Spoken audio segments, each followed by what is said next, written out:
এই সমাজ, এই সংসার একটি শুয়োরের খামার, কতগুলো শুয়োরের বাচ্চাকে নিয়ে গোঁত গোঁত করে গু গিলছে। গুয়ের দিকেই নজর। তুমি অমৃত দাও না, শুকে পাশ কাটিয়ে চলে যাবে, ভালো লাগবে না।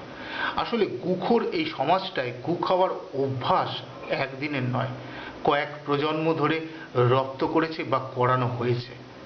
এই খামারে একটিও রাজহংস জন্মাচ্ছে না যে জল থেকে দুধ বেছে খেতে শেখাবে আমাদের। ঝাড়খণ্ডের সেই মালভূমিতে উন্মুক্ত আকাশের তলায় একটি বড় গর্তের কিনারায় হাঁকতে বসে গোঁত গোঁত আওয়াজ শুনে লাফিয়ে উঠেছিলাম। হাবু মাথায় উঠে গেল। চেয়ে দেখি কতগুলো শুয়োর টাটকা সেই টাটটি গর্তের ভেতর পড়ার আগেই সাফা করে দিচ্ছে। তখন টিভিতে বিজ্ঞাপন দিত না দরজাটা বন্ধ করার।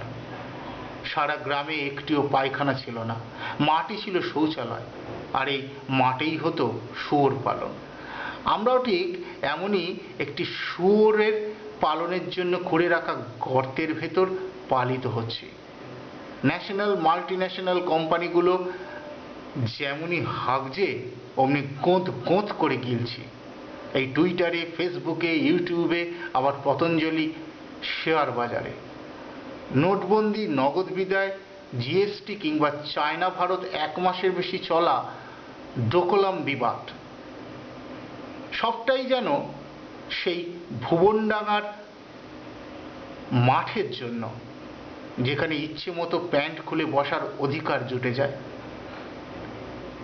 যেখানে গর্তের মধ্যে পালন করা হয় আমাদের মতো শুয়োরের বাচ্চা, যারা গু খেয়েই বেঁচে আছে।